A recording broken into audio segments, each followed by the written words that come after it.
So we continue our discussion about modules, and we'll also see some Macaulay examples. Okay, so the first thing that we would like to observe using the home module that we saw last time, which is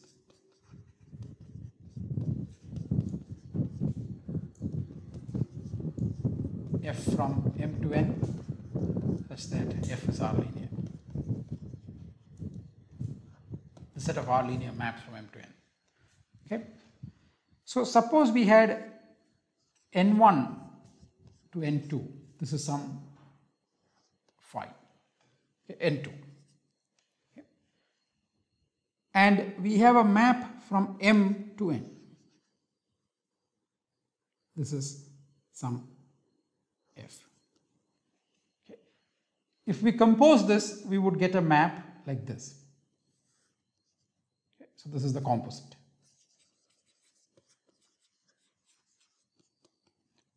Okay. And so what it does is, think of this as something fixed, that N1 to N2 is some fixed map. Then for any f, there exists a map here, which is the composite. Okay. So what have we obtained? We have obtained a map from home Mn1 to home Mn2. Okay. Let's call this map phi over star. Okay. And phi over star of some f is, you first apply f to get to N1 and then you apply phi. Okay. So this is the definition of what phi over star means. Okay. And one can check that this is R linear. So this itself is, so remember these are R modules and this is an R linear map.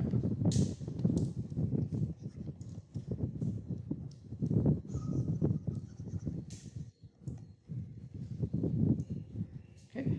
So one can okay, so given this data, one gets, for every m, one gets a map like this. Okay. So this is one observation.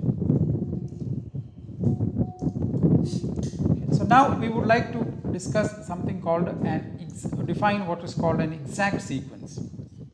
A sequence of R modules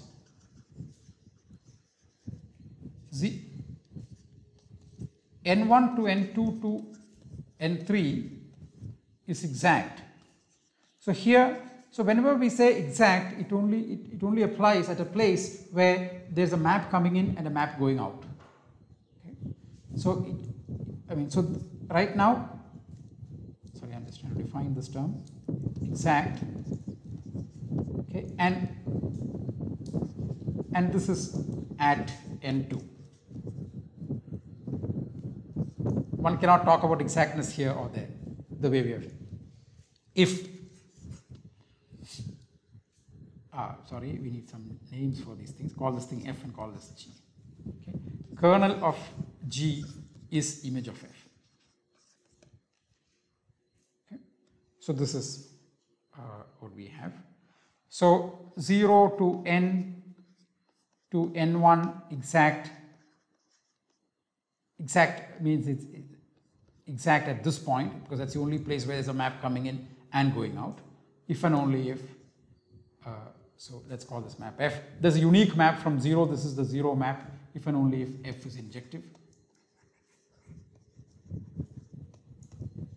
Similarly, some N to N1 to 0 exact, again exact in the mid out here, that's the only place where the question makes sense, if and only if, again let's call this map F, F is surjective.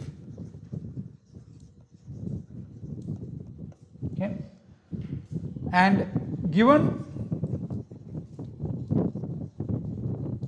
N inside M, okay, we get an exact sequence 0 to N to M. That is just to say it is a submodule, this is injective, and then M mod N to 0. So this just says it is surge. So this much says N is a submodule,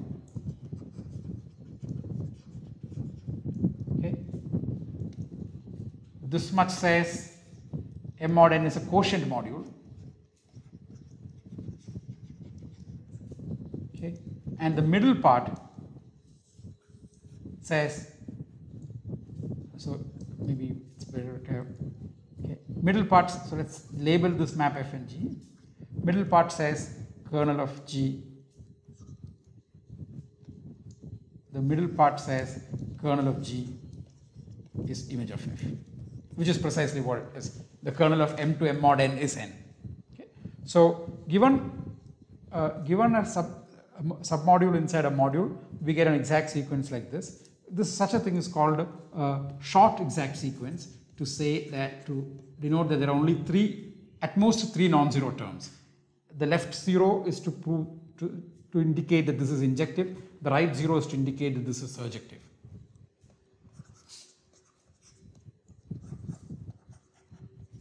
Okay, so such a thing is called a short exact sequence. So if we remember what we did in the finite presentation, so m finitely presented.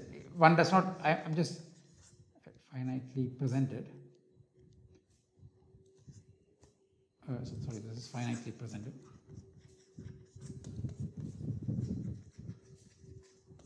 Okay, m is finitely presented means that there exists an exact sequence. Just restating what we knew from there, exact sequence f2 to f1 to m to 0 with f1 and f2 free of finite rank. Both are free and of finite rank. Okay, so this is the this is just restating what we know in this language. Okay, so one reason one would like to study such things is the following proposition: let M be an R module.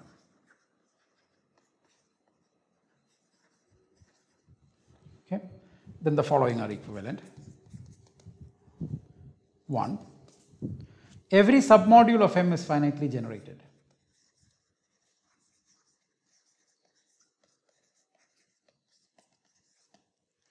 2. Ascending chain condition holds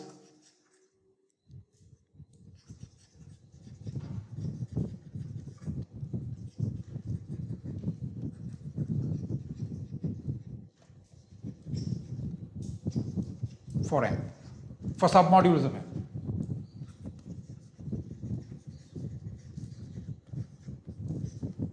Okay. And 3, every non-empty collection of submodules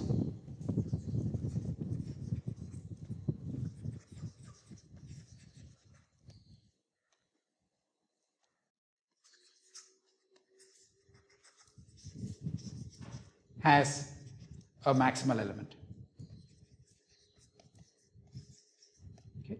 So ascending chain condition means similar to what we discussed for modules, for ideals. If you have M1 inside M2 inside, let's call it an ascending chain, then there exists M such that for all n greater than or equal to M, Mn is equal to Mn. After a while, it stays constant, and this. So the proof is the same, identical to the proof the one that we did for ideals. So this is an exercise, okay. And then now we define M is said to be Noetherian. So we're not saying anything about R, we're just saying M is Noetherian.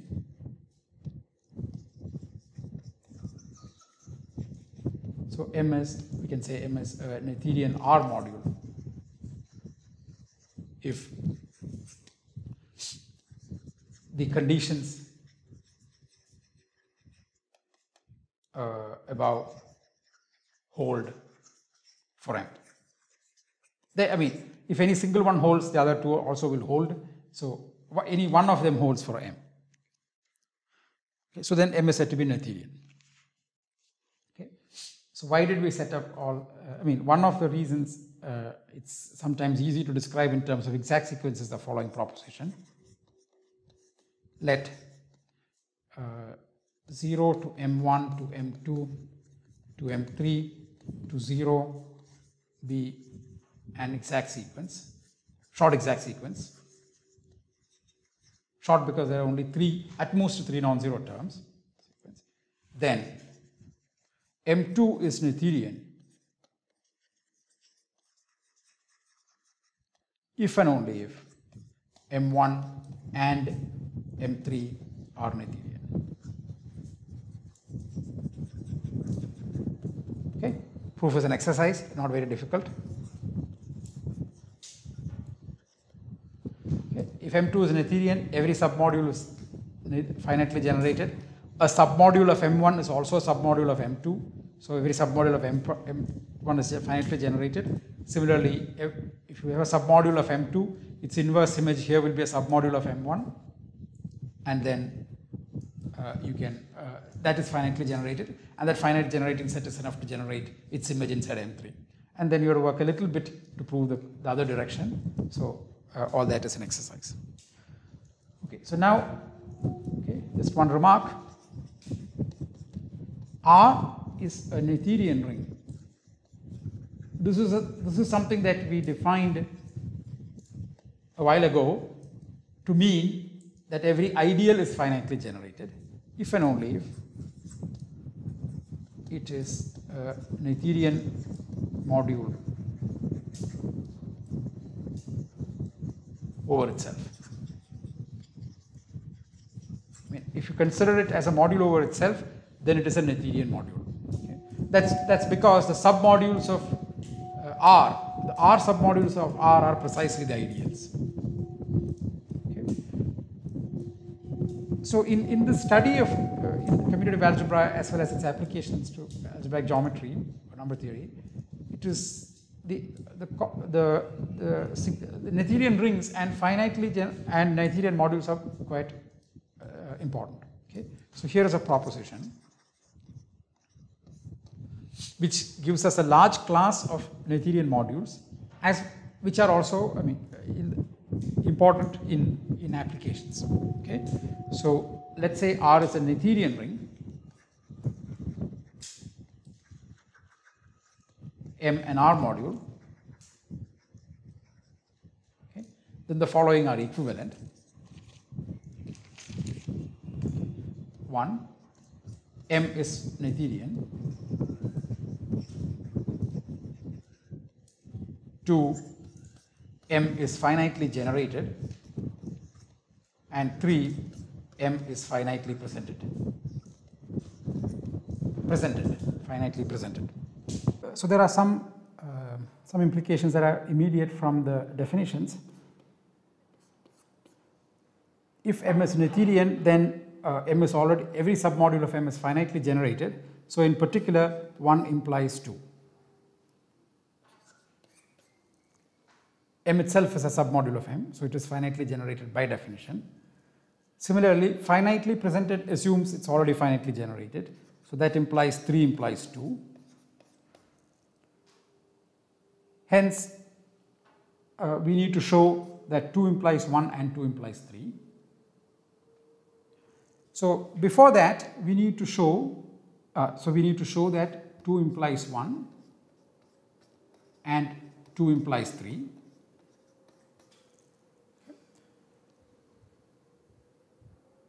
So the key, what do we know about a finitely generated R module?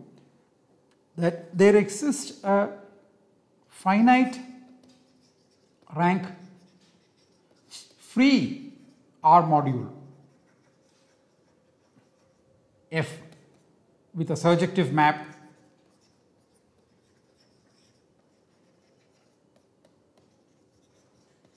F to M.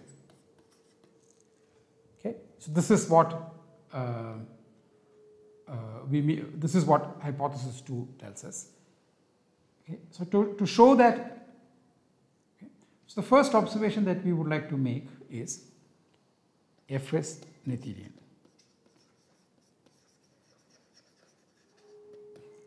Why is that so? So this is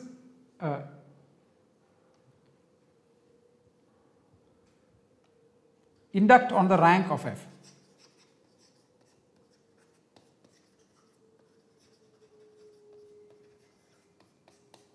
Okay. By assumption, if rank of F is 1, then F is isomorphic to R, which is Noetherian. Okay. Otherwise, there exists an exact sequence, so this you should prove, okay, and you will prove that this is what is called a split exact sequence.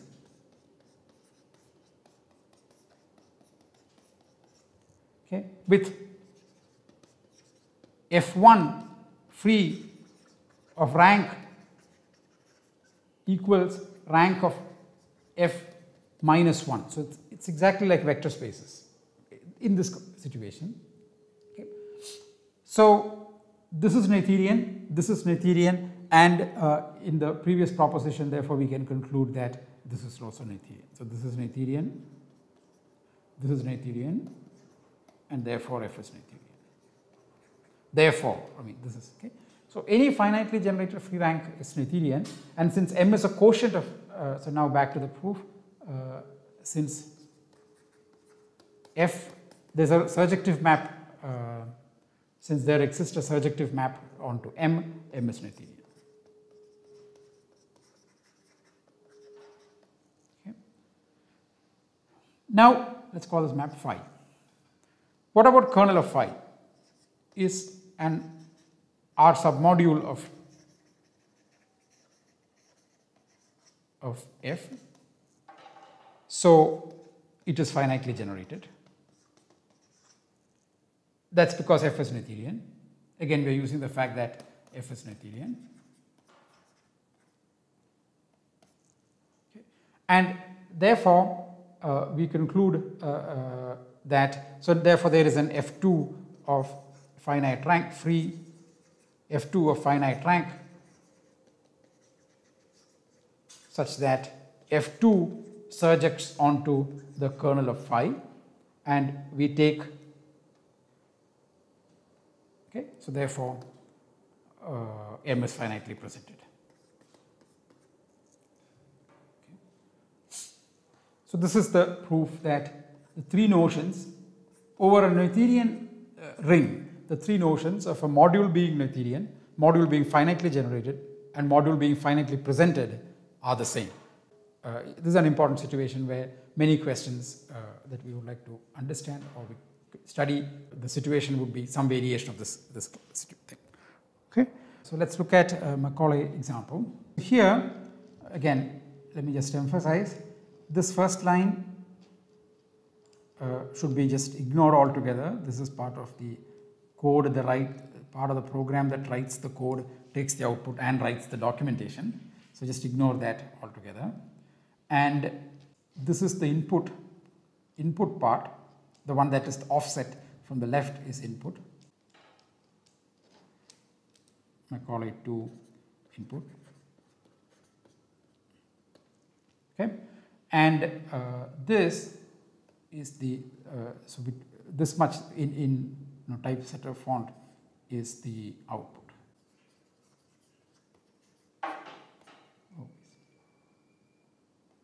Okay, so this is so ignore this thing altogether. Okay, so this is so similarly this is the input. That's just some comment line at the top. Ignore that. So let's see, what are we doing? We give R to be a polynomial ring in two variables. Okay, some finite field small enough where all computations will be done quickly. Then the way we specify a free module is a caret and a number. So this is a free module of rank 2. Then we ask, is free module? So this is a function which takes an input module and returns Boolean output, and here it says it is free. So then we ask, is free module R? It says false, and why? Well, R itself is a polynomial ring. It's not a, right? So R itself is a polynomial ring, okay, not a module. I mean, the type of R in Macaulay is R, and so we have to give R to the 1. So we ask, is free module R, R caret 1 like a superscript? Then it says it is true. Okay, so one can verify this using the command to check what the type of some quantity is class, okay? And if you check this, you will get these two. Okay? Sometimes if some functions give unexpected answers, it's a good idea to check these things. Or if you're using a function, then it's better to check what sort of types are the input, what type the input should have, and we're going to use output what type it has. Okay, okay, so now we can define. Okay, so we saw earlier that if you have a finitely presented matrix, finitely presented module it can be written as a co-kernel of a matrix. So here this is what we do. We define an f to be a map to the free module R2 from the free module of rank 1. So remember, the map arrow is always from the right to left in Macaulay. And so this is a matrix. It's a matrix. So a matrix is a list of lists. Each individual list in the list is the rows. So this is a 2 by 1 matrix. Okay, so here it's 2 by 1 matrix. And so this is what it does. And so here it just constructed the co-kernel of this matrix. We can, given a matrix, we can ask for its presentation matrix. These are over Noetherian, so anything finitely generated is finitely presented. So it will tell us of the presentation matrix. So here we define I to be an ideal of R, and we write this command called module of I, which is to construct the module corresponding to I. It's the same abelian group, but now its type has changed to module, and it's something new. Okay, so these are required so to keep. Then we write R1 module of I. So this is again this is still R mod I, but now thought of as a module and not a quotient ring, and we ask for its presentation matrix. And here the ideal I was the ideal generated by the variables of R. So it is the maximal ideal in this case. It is a maximal ideal in this case, and here we get R module, R submodule of R1. Okay, I jumped. So the output of module I is this thing. So if we give I, so it's an ideal of R.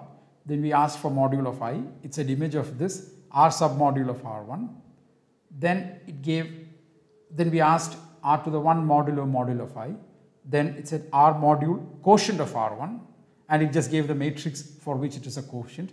It said it's a co-kernel, and then we asked for its presentation matrix. It showed us the matrix. Okay, so this is. Okay, now another curiosity, for us. Okay, so again, just ignore this part. So we ask here, this is the input line, home from R4 to R5. What is it? It says R20. It's a free module of rank 20. Okay, so this you will do as an exercise. If you have a free module of rank A and a free module of rank B, home between them is of rank A, free of rank AB. This will be one of the exercises. Let's discuss a few more things. If you have an ideal, so I and R ideal, M and R R modules. This means I also implicitly mean that it is an R submodule, not just a subset. Okay? So if we have this, then we can define M mod IM. So observe that IM is, so this, what is this? This is the submodule of M generated by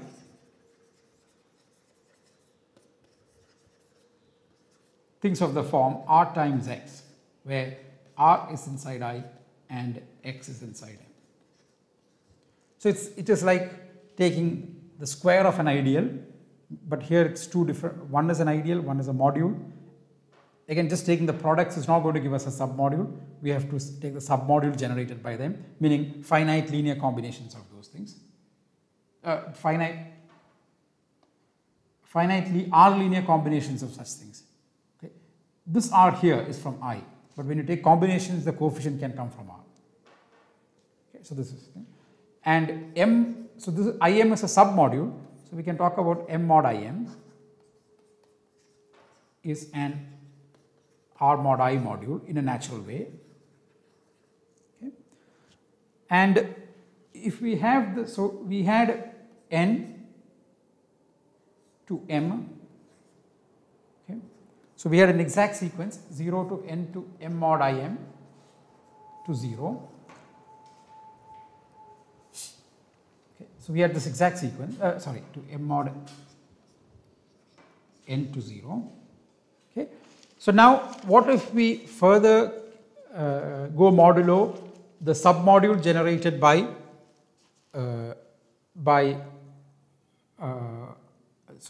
I inside them. Okay. So we will get M mod IM here. Okay. So here we will have M mod IN, but this need not be injective. Okay. And then out here we would have M mod N. N has already been set to 0. So in addition we are setting IM to 0. So this exact gives. Okay. Notice that this was injective, but here there is no guarantee that this is injective. Okay. But one would get such a sequence. Let's look at one more Macaulay case. So just one thing that I needed to explain while using Macaulay here is what the notion of what is called a subquotient. Okay. So there is a help page on subquotients, so please read that. Let's just quickly explain with an example. Here just again ignore this line, and so R is just a polynomial in two variables. I is the ideal generated by the variables. Then we ask I mod I squared.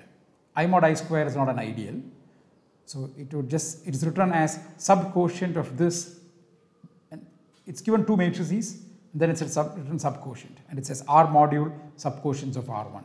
So what exactly does that mean? Okay. So let's take a map phi from a free module of rank 2, basis F1, F2, and basis E here.